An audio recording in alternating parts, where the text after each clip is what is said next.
हाँ देखो बेटा, हमने क्या करा अभी तक, मोशन इन 1D पढ़ लिया, ठीक है। इतनी बात, मोशन इन 1D में जितने भी टाइप ऑफ मोशन थे हमने सब पढ़ लिया, ठीक है।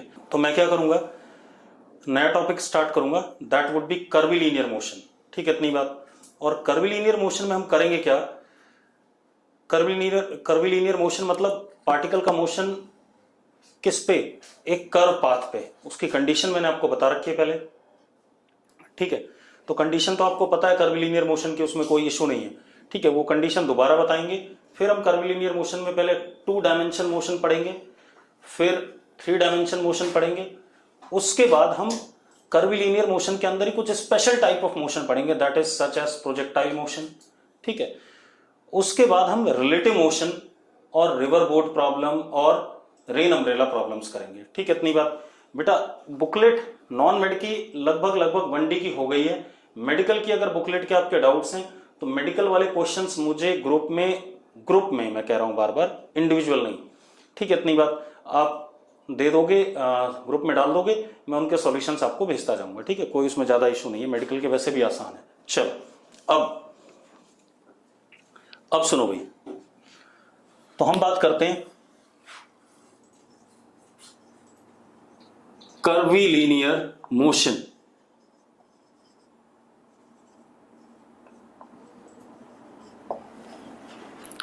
अब कर्वीलीनियर मोशन हमने पढ़ा हुआ है बेटा पहले, ठीक है। पढ़ा हुआ क्या, उसकी कंडीशन पढ़ी है हमने, ठीक है। हमने कुछ पढ़ा नहीं है, सिर्फ कंडीशन पढ़ी है कर्वीलीनियर मोशन की। तो उसी को देखते हैं, पहले एक बार कंडीशन देखेंगे, उसके बाद फिर कर्वीलीनियर मोशन स्टार्ट करेंगे, ठीक है। चलो अब आप देखो कंडीशन क्या थी कर्वीलीनियर मोशन की। If velocity vector and acceleration vector are not parallel or anti-parallel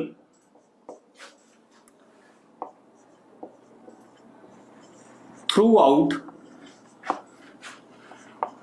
the motion, अगर velocity और एक्सेलरेशन पूरे मोशन के दौरान पैरेलल और एंटी पैरेलल ना हो, ठीक है। इतनी बात, तो कर्वीलीनियर मोशन होगा, ठीक है। इतनी बात, ये हमने करा हुआ है। तो सबसे पहले देखो, अगर वेलोसिटी और एक्सेलरेशन पैरेलल और anti parallel through out motion नहीं, मैंने आपको बताया था। देखो एक मिनट, मैं इस मार्कर को, देखो मैंने मार्कर को ऐसे फेंका, तो ये मार्कर आपका क्या कहते हैं, कर्व पाथ पे गया, एक प्रोजेक्टाइल जैसा गया कि नहीं गया। अगर गया तो यस लिखो फटाफट। देखो हमने क्या करा, पार्टिकल को ऐसे प्रोजेक्ट करा, दिस इज वेलोसिटी हवा में। एक्सेलरेशन ड्यू टू ग्रेविटी कैसे, नीचे, हमेशा नीचे होता है एक्सेलरेशन ड्यू टू ग्रेविटी। अब एक बात बताओ, हमारा पार्टिकल कुछ इस रास्ते पे गया कि नहीं गया, कर्व पाथ पे, यस और नो, ठीक है। तो कर्व पाथ पे पार्टिकल जा रहा है। इस केस में अगर आप कहीं पर भी देखो तो वेलोसिटी यहां पर ऐसे है, एक्सेलरेशन ऐसे है, एंगल ये आ रहा है इनके बीच में, which is neither 0 degree nor 180 degree, ठीक है। अगर मैं यहां पर देखूं, ये वेलोसिटी, एक्सेलरेशन ये हो गया, एंगल ये रहा आपके पास। यहां पर देखें, वेलोसिटी और ये हमारा एंगल। तो एंगल जो हमारे पास v और a के बीच में है, वो पूरे मोशन के दौरान 0 और 180 नहीं है। तो पाथ कैसा है पार्टिकल का, कर्वीलीनियर है। हाँ, एक बात का ध्यान रखना, किसी एक इंस्टेंट पे पैरेलल एंटी पैरेलल हो सकते हैं बेटा, लेकिन पूरे मोशन के दौरान पैरेलल एंटी पैरेलल नहीं होंगे, यस और नो। अब जरा देखो एक मिनट, अब कहानी क्या हमारे पास, ध्यान सुनो। तो एक कंडीशन तो ये आ गई कि v और a पैरेलल और एंटी पैरेलल नहीं होने चाहिए। दूसरी कहानी क्या है, दूसरी कहानी क्या है बेटा, v मतलब एक्सेलरेशन मस्ट एग्जिस्ट। एक्सेलरेशन होना जरूरी है, क्योंकि एक्सेलरेशन क्या करेगा, वेलोसिटी को चेंज करेगा। एक्सेलरेशन मस्ट एग्जिस्ट, और कौन सा वाला, centripetal acceleration.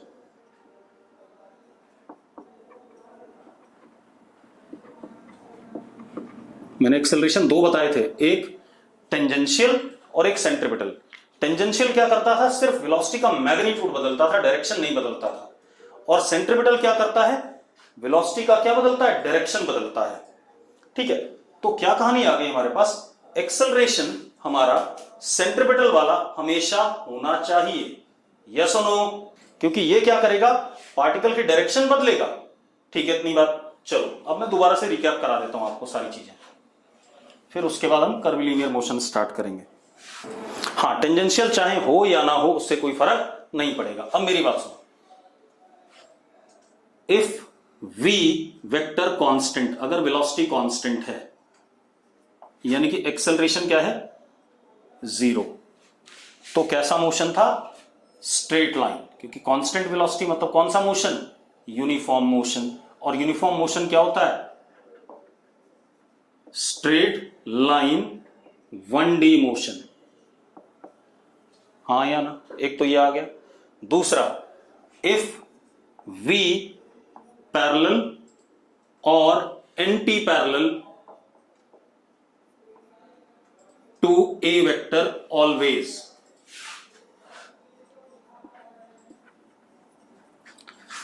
then straight line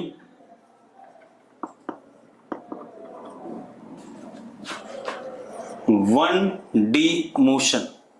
ठीक है, इतनी बात। एक और चीज, इफ a वेक्टर पैरेलल और anti parallel to v vector, then a is कौन सा acceleration, tangential acceleration.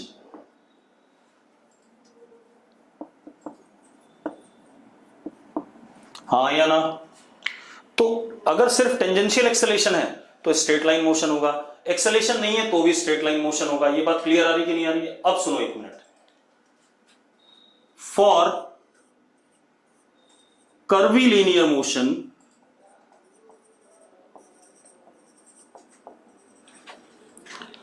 particle moves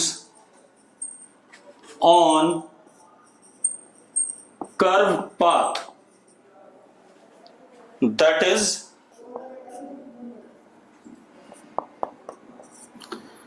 direction of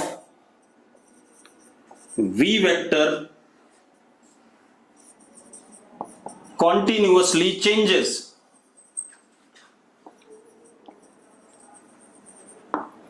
direction of V vector continuously changes, मतलब वी वेक्टर का डायरेक्शन कॉन्टिन्यूसली चेंज कर रहा है, तो सेंट्रिपिटल एक्सेलरेशन होना मस्ट है, तभी वी वेक्टर का डायरेक्शन चेंज कर सकता है, यस और नो। देयरफॉर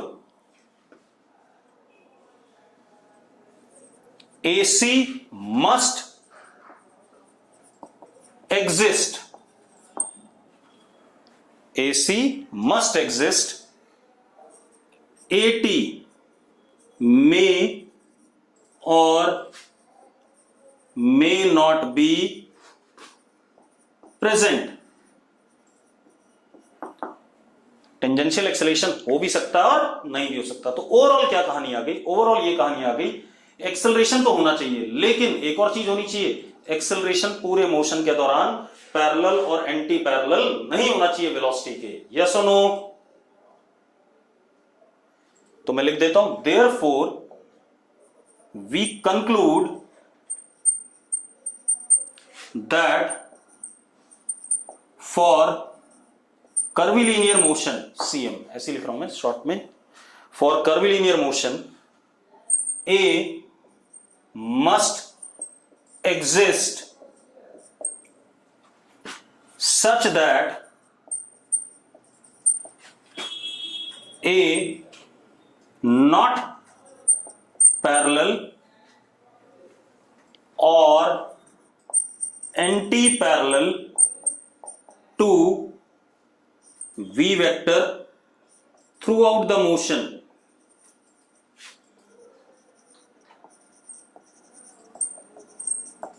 क्लियर है बात? ये कहानी हो गई हमारे पास।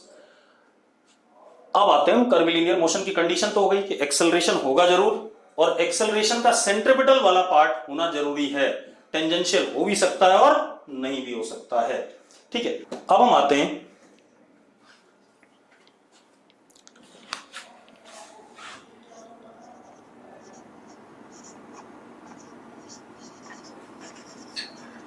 कर्विलीनियर मोशन। अब कर्विलीनियर मोशन के लिए हमें कंडीशन तो पता चल गई कि V और A through out the motion parallel और एंटी पैरेलल नहीं हो सकते, ये बात हमें पता चल गई है। ठीक है, इतनी बात। अब और सेंट्रीपिटल एक्सेलरेशन होना जरूरी है, बगैर सेंट्रीपिटल एक्सेलरेशन के कर्विलीनियर मोशन नहीं हो सकता, क्योंकि कर्विलीनियर मोशन पे पार्टिकल ऐसे करके किसी कर्व पाथ पे चलता है।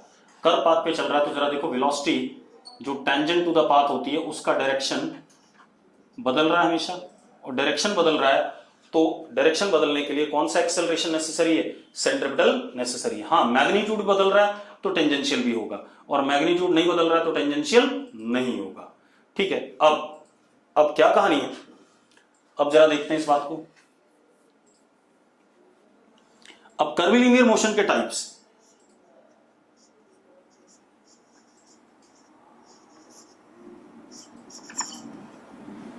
दो टाइप बेटा, एक यूनिफॉर्मली एक्सेलरेटेड मोशन और एक non uniformly accelerated motion. कर्विलीनियर motion के दो टाइप, एक यूनिफॉर्मली एक्सेलरेटेड और एक नॉन यूनिफॉर्मली एक्सेलरेटेड मोशन। मैंने ऐसा क्यों कहा, इसमें यूनिफॉर्म मोशन क्यों नहीं है? क्योंकि यूनिफॉर्म मोशन कभी भी कर्विलीनियर हो ही नहीं सकता है। यूनिफॉर्म मोशन में वेलोसिटी कांस्टेंट होती है, यानी कि एक सीधी लाइन पे पार्टिकल चलेगा, तो दैट कैन नॉट बी कर्विलीनियर। तो कर्विलीनियर मोशन में हमारे पास दो टाइप का, एक यूएएम जिसमें एक्सेलरेशन कांस्टेंट है, और एक एनयूएम जिसमें एक्सेलरेशन वेरिंग है। क्लियर है बेटा? अब हम सबसे पहले क्या करेंगे, किसी एक को पढ़ेंगे, तो सबसे पहले यूएएम को पढ़ेंगे, यूनिफॉर्मली एक्सेलरेटेड कर्विलीनियर मोशन। ठीक है, तो इसको ऐसे लिख देते हैं, UAM CM, uniformly accelerated curvilinear motion. NUM, non uniformly accelerated curvilinear motion. ठीक है, चलो अब पढ़ते हैं जरा।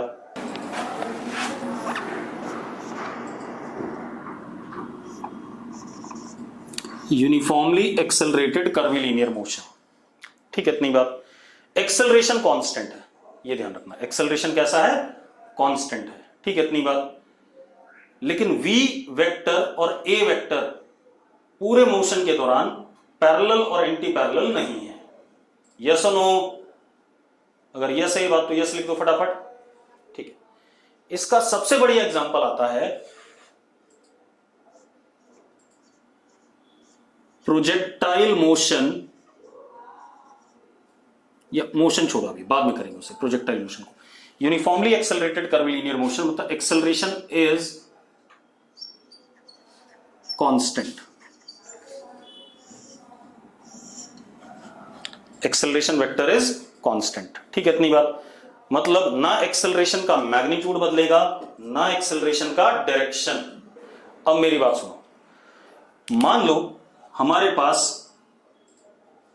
एक पार्टिकल है, उसको हमने velocity they the initial u vector at time 0, और एक्सेलरेशन ये रहा, और ये एक्सेलरेशन कैसा है? कांस्टेंट है। क्लियर है? ठीक है, हाँ, एक्सेलरेशन अगर मैं बोल रहा हूं तो नेट एक्सेलरेशन ही बोल रहा हूं बेटा। ठीक है, मैं इस चैप्टर में सेंट्रीपिटल टेंजेंशियल बार बार नहीं कहूंगा। मैंने कहा एक पार्टिकल, उसकी वेलोसिटी u ऐसे दे दी हमने टाइम 0 पे, और एक्सेलरेशन ऐसे है। क्लियर? और एक्सेलरेशन कांस्टेंट रहेगा हमेशा, एक्सेलरेशन का ना मैग्नीट्यूड बदलेगा ना डायरेक्शन बदलेगा। क्लियर है? ठीक है, अब पार्टिकल इस रास्ते पे चलता है, मान लेते हैं इस रास्ते पे चलता है। ठीक है, इतनी बात। This is path of motion of particle. थोड़ा सा और अच्छी अंग्रेजी में लिखें तो इसको कहते हैं ट्रेजेक्ट्री ऑफ पार्टिकल। जिस रास्ते पे पार्टिकल चलता है उसको क्या कहते हैं? Trajectory of particle. और थोड़ा सा अच्छा लिख दूं, और थोड़ा सा अच्छा लिखेंगे तो locus of path followed by particle, जिस रास्ते पे चलता है।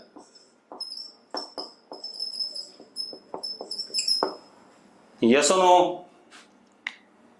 ठीक है, किसी भी नाम से कह सकते हैं, पाथ ऑफ पार्टिकल या ट्रेजेक्ट्री ऑफ पार्टिकल या locus of path of particle. ठीक है, इतनी बात, जिस रास्ते पे चलता है उसको इन नामों से बोलते हैं। अब हमारा एक्सेलरेशन हमेशा के लिए कांस्टेंट है। अब काइनेमेटिक्स में हमारा काम क्या होता है, हमें किसी भी टाइम पर पार्टिकल की क्या चाहिए, वेलोसिटी चाहिए, और किसी भी टाइम पे पार्टिकल का क्या चाहिए मुझे, डिस्प्लेसमेंट। ये निकालते थे हम जब हम 1D मोशन पढ़ रहे थे, तो हमने सिर्फ किसी भी समय पे v चाहिए होता था और s चाहिए होता था। यस और नो? ठीक है, अब मेरी बात सुनो, मुझे u और a गिवन है, ये ध्यान रखना, u और a गिवन है, टाइम 0 पे इनिशियल वेलोसिटी दे दी गई, और एक्सेलरेशन तो हमेशा के लिए पता है, क्योंकि एक्सेलरेशन ना मैग्नीट्यूड बदलना है ना डायरेक्शन, हमेशा ऐसे ही रहेगा। अगर यहां पर एक्सेलरेशन देखें, जितनी लेंथ ये उतनी लेंथ ये, और डायरेक्शन भी सेम। यहां पर एक्सेलरेशन देखें तो जितनी लेंथ ये उतनी लेंथ ये, डायरेक्शन भी सेम, हमेशा ऐसे ही रहेगा। ठीक है, इतनी बात। अब मेरी बात सुनो, ठीक है, अब क्या कहानी बेटा, अगर मुझे किसी भी टाइम पे वेलोसिटी चाहिए, ठीक है, इतनी बात, एक्सेलरेशन कांस्टेंट है, तो मैं क्या करता हूं, a vector is equal to dv upon dt लिख सकता हूं या नहीं लिख सकता हूं, पहले बताओ मुझे, क्योंकि किसी भी समय पे एक्सेलरेशन क्या है, rate of change of velocity with respect to time. ठीक है, चलो अब आप एक चीज देखो, dv मान लो मुझे इस टाइम पे चाहिए बेटा, इस टाइम पे वेलोसिटी चाहिए, तो वेलोसिटी क्या होती है, पाथ के टेंजेंट, ये हमने पढ़ा हुआ है काइनेमेटिक्स में।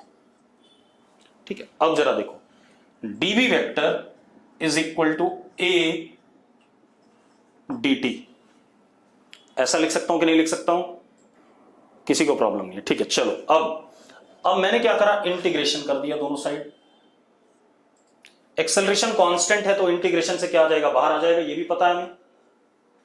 ठीक है, अब टाइम 0 पे velocity u vector, time t पे वेलोसिटी v वेक्टर, जो मुझे निकालनी है। यस और नो?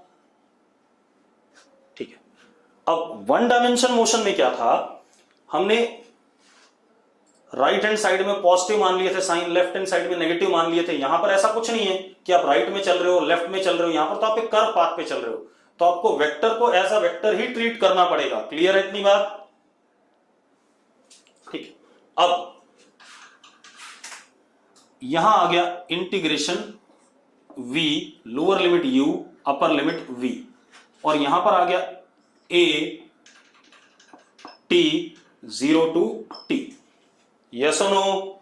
ये हो गया v vector minus u vector is equal to a vector into t, यानी कि v vector is equal to u vector plus a vector into t। ये आ गया कि नहीं आ गया?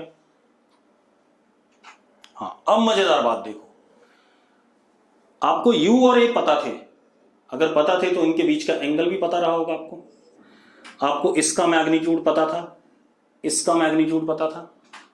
ठीक है, अब आप कर क्या रहे हो, आप v निकालने के लिए, v वेक्टर निकालने के लिए u वेक्टर का सम कर रहे हो, किससे, t टाइम्स a वेक्टर से। t is what, scalar quantity. ठीक है, मान लेते हैं t हमारा 2 सेकेंड्स है, मान लेते हैं t हमारा क्या है, 2 सेकेंड्स, तो v vector will be u plus twice of a vector. हां या ना? अगर 3 सेकेंड है तो thrice of a vector, 4 second है तो 4 टाइम्स ऑफ a वेक्टर। अब क्लियर है, कोई दिक्कत तो नहीं इसमें? चलो, अब मेरी बात सुनो, अब मुझे v वेक्टर का क्या चाहिए, मैग्नीट्यूड चाहिए। v वेक्टर का क्या चाहिए, मैग्नीट्यूड। ठीक है, जरा ध्यान से देखते हैं v वेक्टर का मैग्नीट्यूड कैसे निकलेगा। v vector is equal to, ये a वेक्टर कह दिया मैंने, प्लस ये b वेक्टर कह दिया मैंने, at को b वेक्टर कह दिया और u को a वेक्टर कह दिया। क्लियर है? अब v का मैग्नीट्यूड क्या होगा, अंडर रूट a स्क्वायर मतलब u स्क्वायर। ठीक है, प्लस b के मैग्नीट्यूड का स्क्वायर। b है क्या, अगर मैं टाइम 2 सेकंड लेता हूं तो B vector is 2a vector और नॉट, हाँ या ना? अगर मैं टाइम को 2 सेकंड लेता हूं तो बी वेक्टर क्या 2a वेक्टर है या नहीं? मतलब मैग्नीट्यूड कितना हो गया बी वेक्टर का? ट्वाइस ऑफ ए का मैग्नीट्यूड। यस और नो? ठीक है। अब मजेदार बात देखो, तो यहां पर अगर हम देखें, यहां पर हमारे पास बी वेक्टर क्या है? T times A vector. तो magnitude of B is T A, हाँ या ना? ठीक है। तो अब जरा देखो, magnitude of V vector is A square plus B square, B square मतलब A square T square plus twice A B cos of angle between them. अभी बता रहा हूं बेटा, रुक जा, इतनी जल्दी नहीं। मैं टाइम को कुछ अज्यूम नहीं कर रहा हूं जी। मैंने टाइम को क्या लिखा? मैग्नीट्यूड क्या हो जाए? टाइम क्या स्केलर क्वांटिटी है बेटा। रुको एक मिनट, रुक जाओ, फिर रुक जाओ, मैं दूसरे तरीके से बताता हूं। रुक जाओ, यहां तक कोई दिक्कत नहीं किसी को। मैं कह रहा हूं यहां तक कोई दिक्कत है तो पहले ये बताओ, यहां तक किसी को कोई इशू है? नहीं है। अब रुक जाओ, अब आपके पास है क्या? आपको वी वेक्टर निकालना है। अगर वी वेक्टर निकालना है, कोई भी वेक्टर, तो आपको उसका मैग्नीट्यूड भी बताना होता है और डायरेक्शन भी बताना होता है, हाँ या ना? ठीक है। तो मुझे वी वेक्टर का क्या बताना है? मैग्नीट्यूड बताना है। और हमें गिवन क्या क्या है? एक तो यू वेक्टर गिवन है कंप्लीटली, उसका मैग्नीट्यूड, ए वेक्टर गिवन है उसका मैग्नीट्यूड, और इन दोनों के बीच का एंगल, ये चीज हमें गिवन है। यस और नो?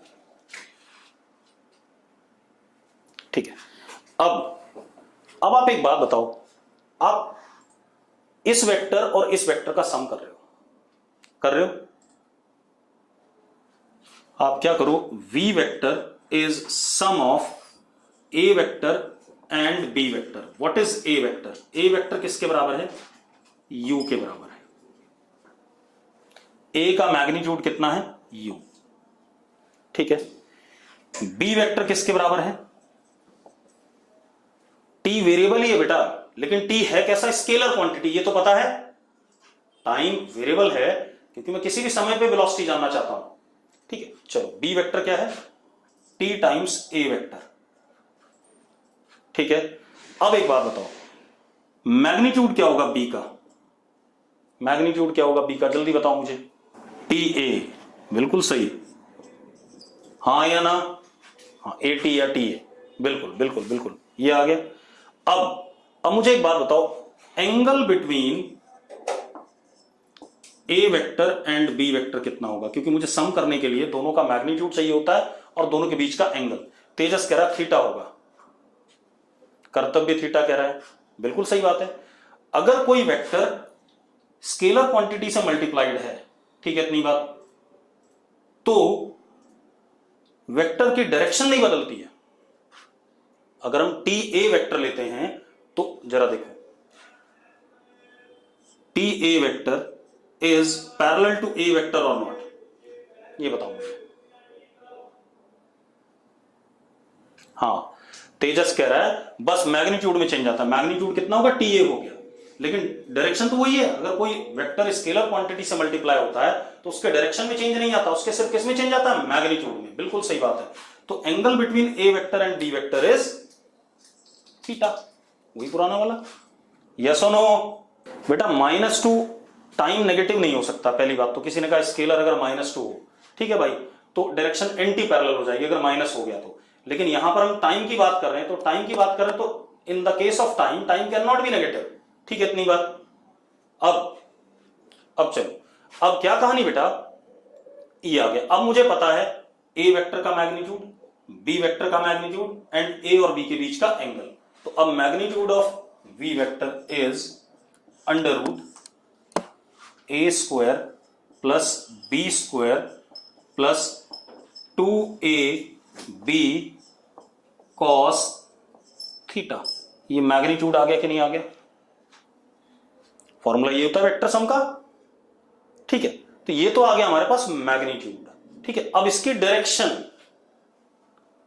ठीक है, direction with respect to A vector निकाल रहे हैं। किसके रिस्पेक्ट में निकाल रहे हैं बेटा? ए वेक्टर के रिस्पेक्ट में, नहीं यू वेक्टर के रिस्पेक्ट में। ठीक है, ऐसा कर लेते हैं।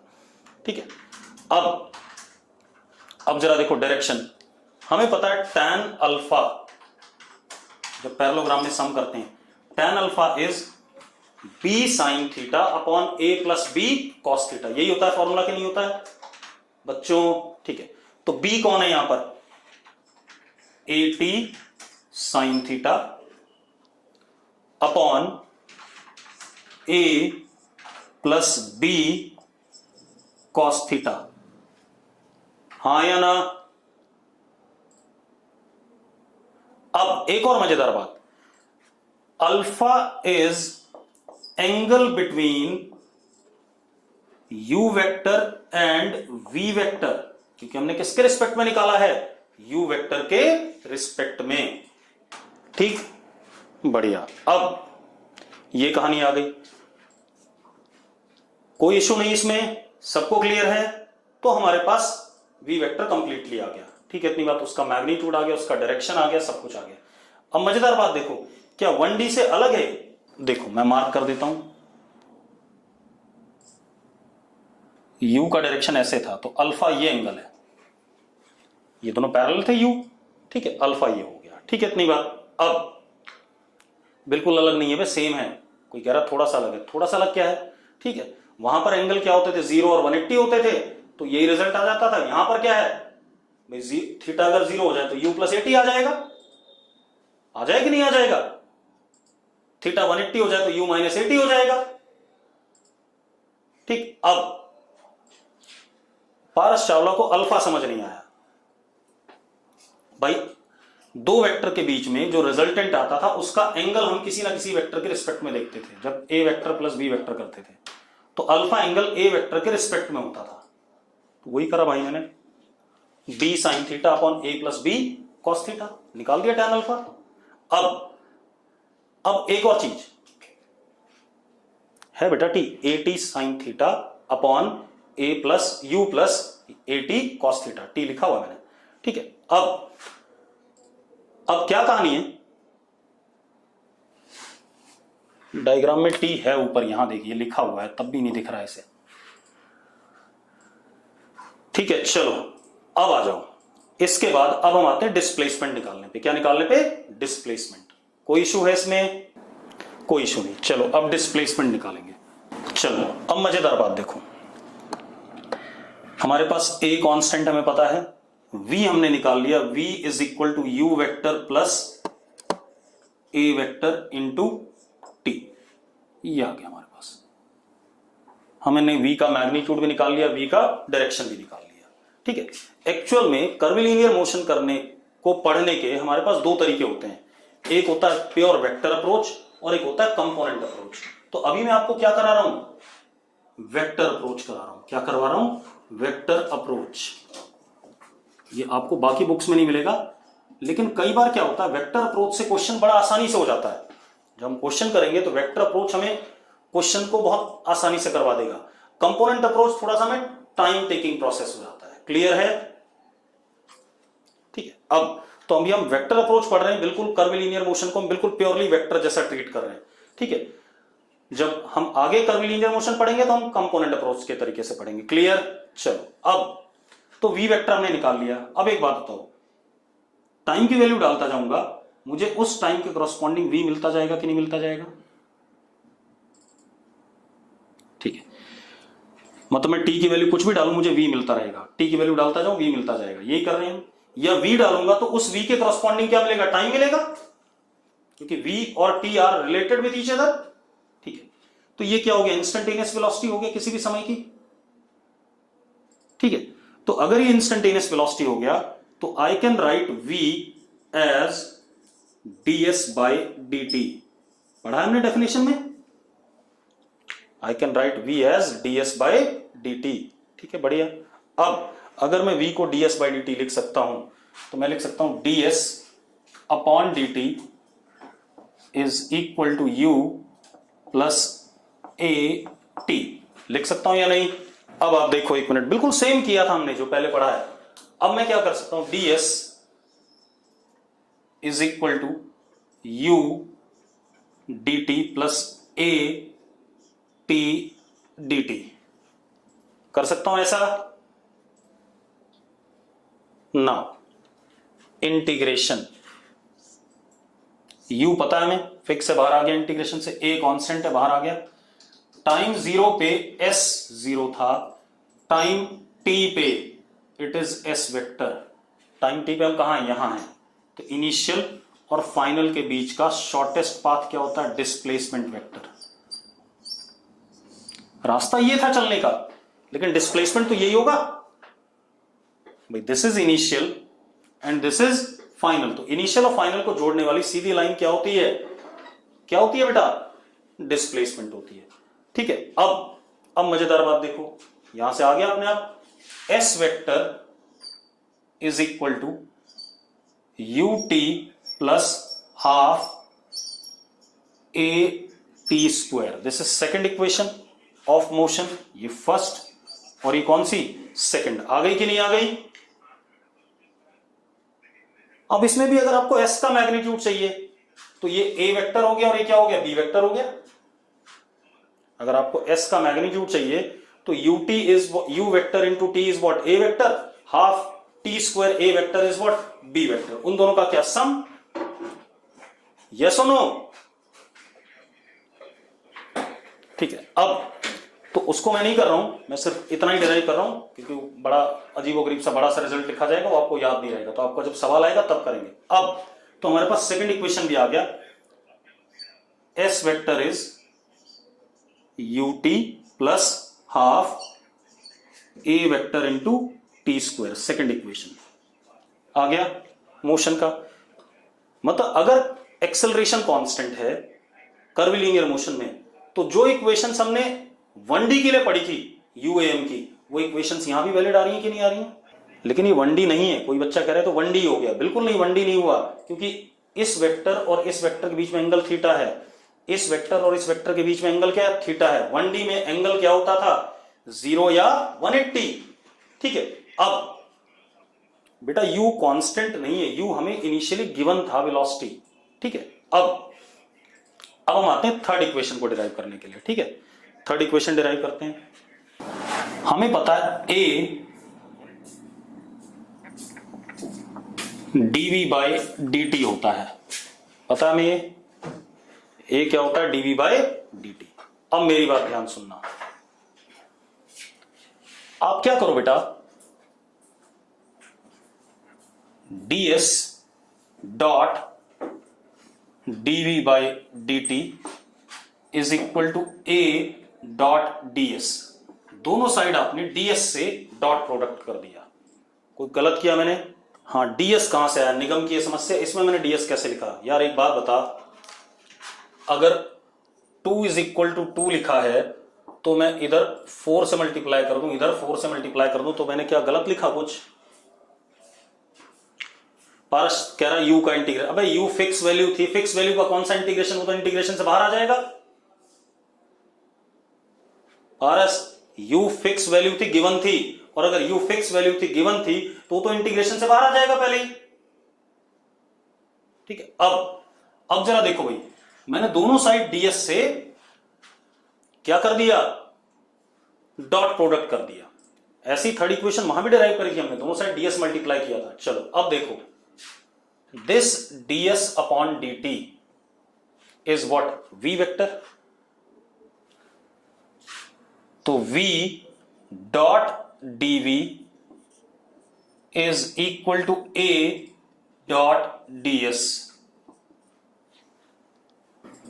v dot dv is equal to a dot ds। ठीक है, चलो अब देखो, अब क्या कहानी है, v dv is equal to a dot ds लिख सकता हूं ऐसा?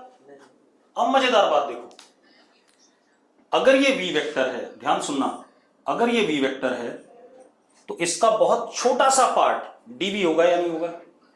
इसका बहुत छोटा सा पार्ट इसके ऊपर अगर मैं लेता हूं, ये मैंने dv लिया, एक बात तो dv और v के बीच में एंगल कितना है, dv और v वेक्टर के बीच में एंगल कितना है, v वेक्टर और dv वेक्टर के बीच में एंगल कितना आ रहा है, 0 डिग्री आ रहा है। एक बच्चे ने 180 डिग्री भी लिखा है। कौन है 180 डिग्री वाला, जल्दी बताओ मुझे, कौन था ये जिसको 180 डिग्री दिख रहा है? अरे भाई डीवी छोटा सा पार्ट होगा इसी वेक्टर का, और छोटा सा पार्ट होगा तो भाई वी के अलॉन्ग ही तो होगा। DV is what, elemental portion of a quantity. तो ये डीवी होगा छोटा सा, ठीक है, और वी क्या होगा, उसका बड़ा सा पार्ट। तो एंगल क्या होगा इनके बीच में, 0। तो v पैरेलल टू dv, और अगर पैरेलल हैं तो इन दोनों का अगर मैं डॉट प्रोडक्ट करता हूं तो v का मैग्नीट्यूड v, dv का dv, और एंगल इनके बीच में कितना, 0। तो cos 0 कितना, 1 is equal to a dot ds। ऐसा लिख सकता हूं कि नहीं लिख सकता हूं? अब मैं इंटीग्रेशन करने जा रहा हूं दोनों साइड। a कांस्टेंट है बेटा, वो तो बाहर आ जाएगा इंटीग्रेशन के। S0 पे वेलोसिटी थी u, और S वेक्टर पे वेलोसिटी हो गई मैग्नीट्यूड में v, क्योंकि लेफ्ट हैंड साइड स्केलर हो गया तो अब मैं मैग्नीट्यूड्स डालूंगा। ठीक है, इतनी बात। सेजल कह रही है ये वाला स्टेप रिपीट कर दो।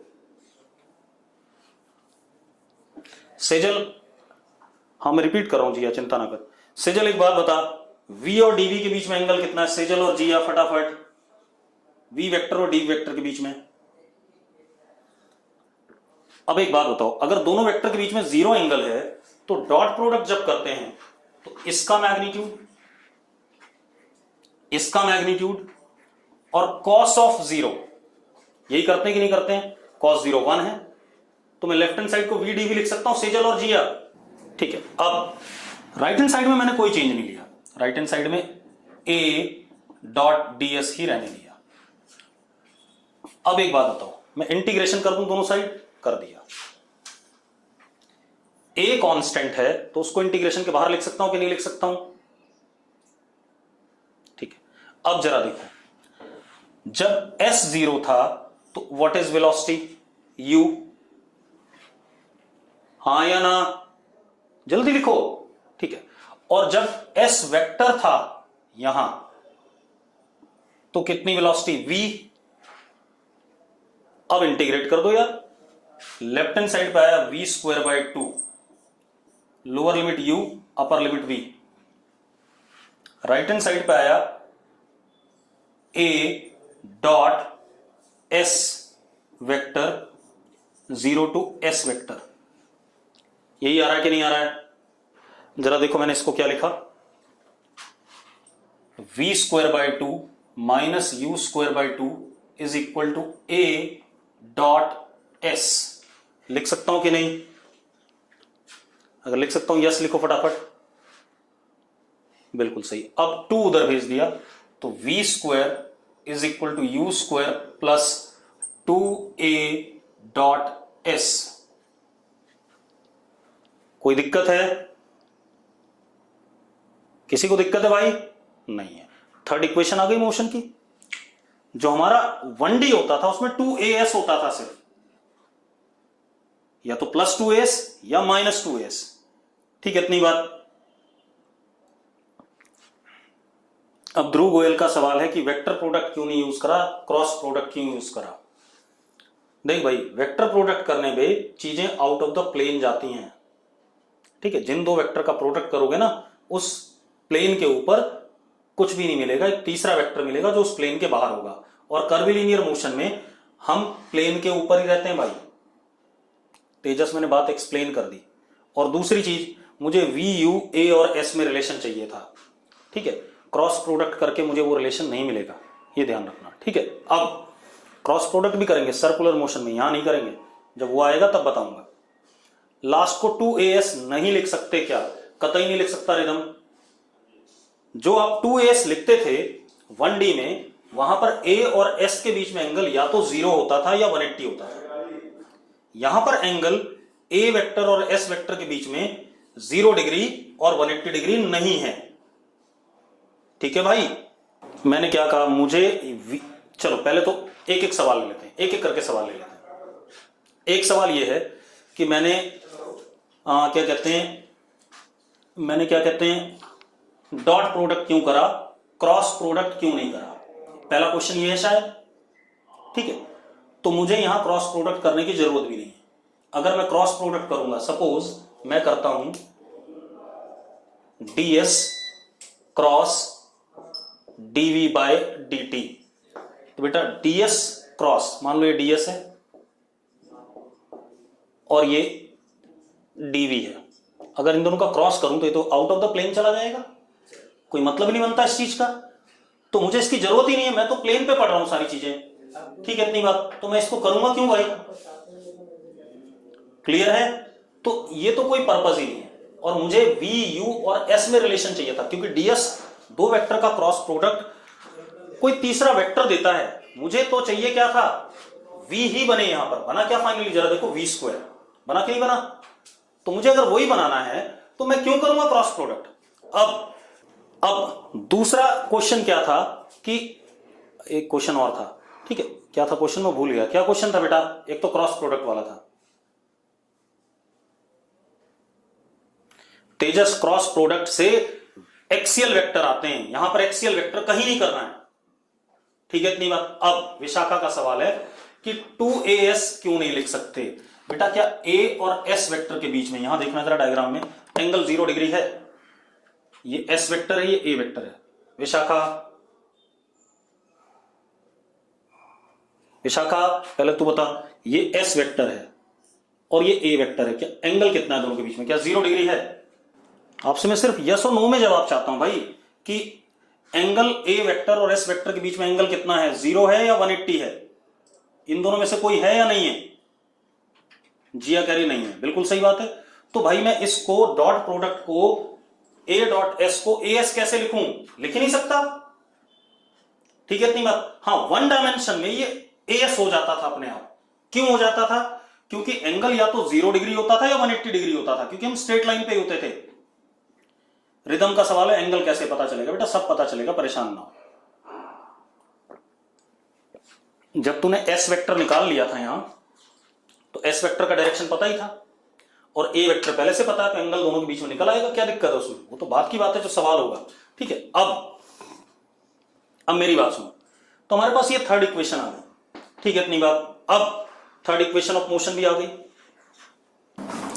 तो क्या आ गया अपने पास, v square is equal to U square plus 2a dot s, ठीक है। अब क्या कहानी बेटा, ये हमारे पास थर्ड इक्वेशन हो गया। अब बाकी दो भी बन जाएंगी जो हमने पढ़ी है पहले, तो एक इक्वेशन ये भी बनती है, s vector is equal to V T minus half A T square, s vector is equal to v plus u upon 2 into T, ये भी बनती है सारी इक्वेशंस, ठीक है। अब ये इक्वेशंस आ गई अपने पास, क्लियर है? चलो, ये हो गया हमारा, क्या कहते हैं, वेक्टर अप्रोच से कर्विलिनियर मोशन को पढ़ना। कौन सा कर्विलिनियर? यूनिफॉर्मली एक्सेलरेटेड वाला, क्लियर है? चलो, अब जरा हम कंपोनेंट अप्रोच भी पढ़ लेते हैं बेटा यहीं पर।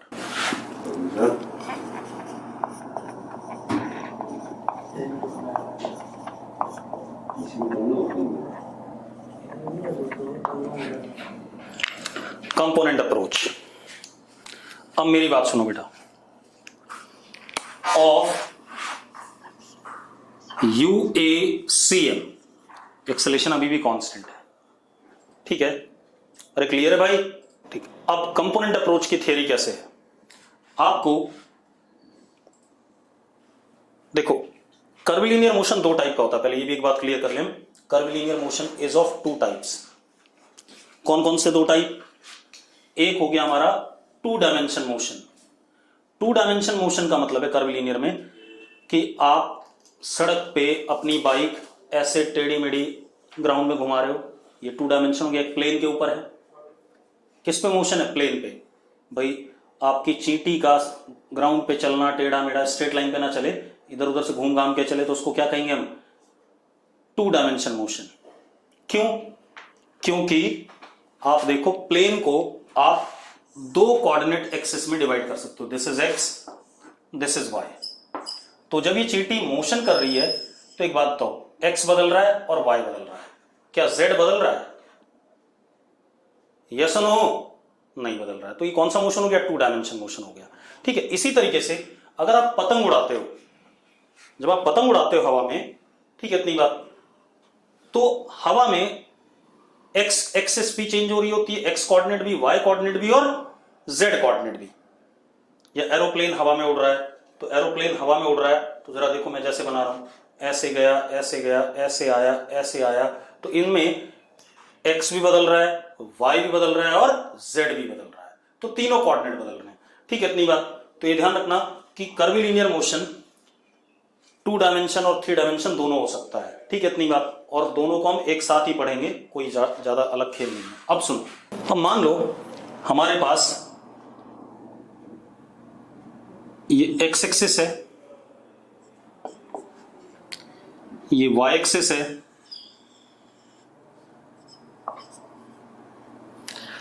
This is unit vector I cap, J cap, और बाहर की तरफ हवा में के कैप। पढ़ा हुआ हमने ऐसा, आई क्रॉस जे के, यस और नो? पढ़ा हुआ।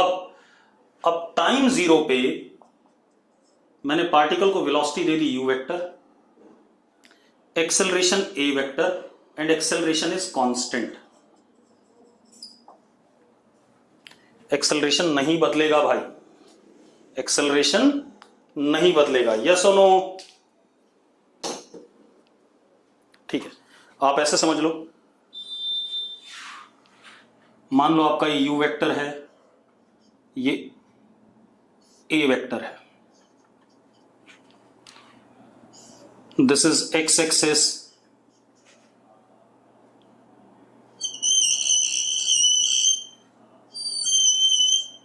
This is Y axis, and बाहर की तरफ ये क्या है? जेड एक्सिस है। अब हाँ, 3 डायमेंशन वाला बता रहा हूं, अगर 2D वाला होगा तो एक कंपोनेंट अपने आप क्या हो जाएगा? गायब हो जाएगा। ठीक है, सिर्फ एक्स और वाई को पढ़ोगे, जेड वाला खत्म कर देंगे, और अगर वाई और जेड पढ़ोगे, एक्स वाला खत्म हो गया तो भी 2 डायमेंशन। ठीक है, तो मैं 3D पढ़ा रहा हूं, उसमें 2D अपने आप इंक्लूड हो जाएगा, उसके लिए चिंता नहीं करनी है। या मैं पहले 2D पढ़ा दूं? बताओ भाई, पहले सिर्फ 2D वाला ले लूं? चलो, जिया कह रही पहले सिर्फ 2D वाला ले लो, चलो ठीक है, चलो 2D ले लेते हैं, कोई बात नहीं, अध्ययन रुक जा, 2D ले लेते हैं, समय की कमी नहीं है, परेशान ना हो। तो ओनली 2D ले रहे हैं बेटा, हमारे पास जेड एक्सिस नहीं है, मतलब पार्टिकल किस पे चल रहा है? 2 dimension UACM motion of particle on plane, किसी प्लेन सरफेस पे चल रहा है। ठीक है, इतनी बात। चलो, ये हमारा पार्टिकल का वेलोसिटी हो गया u इनिशियल, और ये पार्टिकल का क्या हो गया? Acceleration, and acceleration is constant क्योंकि UACM है। अब हम क्या कर सकते हैं, इस u वेक्टर के 2 कंपोनेंट ले लेते हैं। अब आप एक चीज देखो, आप इस u वेक्टर के 2 कंपोनेंट ले सकते हो, एक component on x axis which would be ux, एक component on y axis which would be uy। Same way से आप a वेक्टर के 2 कंपोनेंट ले सकते हो, ax और ये ay। ऐसा कर सकते हैं कि नहीं? पहले बताओ, कंपोनेंट ले सकते हैं या नहीं ले सकते हैं? भी किसी भी वेक्टर के कंपोनेंट ले ही सकते हैं, हमने पढ़ा हुआ रेजोल्यूशन ऑफ वेक्टर। अब एक बात बताओ, ए वेक्टर अगर कांस्टेंट है, इफ वेक्टर इज कांस्टेंट, मतलब यहां पर तो ए वेक्टर है, अगर वेक्टर इज कांस्टेंट, अब अगर वेक्टर कांस्टेंट है बेटा, ध्यान सुनो, अगर वेक्टर कांस्टेंट है तो उसका एंगल फिक्स है किसी भी एक्सिस के साथ में, और उसका मैग्नीट्यूड भी फिक्स है, यस और नो? तो अगर वेक्टर कांस्टेंट है then its components are also constant. अगर वेक्टर कांस्टेंट है तो उसके कंपोनेंट्स भी कांस्टेंट हैं, यस और नो। इसका मतलब ax अपने आप में कांस्टेंट हो गया और ay भी अपने आप में क्या हो गया, कांस्टेंट हो गया। हो गया कि नहीं हो गया? ठीक है, चलो आगे हम अगली क्लास में पढ़ेंगे, यहीं से स्टार्ट करेंगे। ठीक है।